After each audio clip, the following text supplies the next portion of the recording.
काय काय त्रास होतो तुम्हाला? त्रास पाठीचे मणक्याचा, त्याच्यामुळे चालायला त्रास होतो.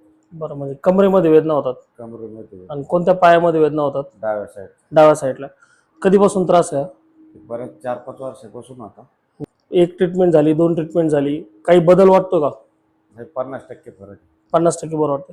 कमरेतल्या वेदना कमी आहेत का आहेत एवढंच आहेत? नाही, कमी झालं. कमी झाल्यात. आता गुडघेदुखीचा त्रास होतोय? गुडघे म्हणजे कसं कमरेचं ते शिर आखडल्यामुळं ते गुडघ्यावर लोड येतो ना, शिरमुळं, त्याच्यामुळे ते गुडघ्याचं होत असं ते होतं. ठीक आहे, चालतं.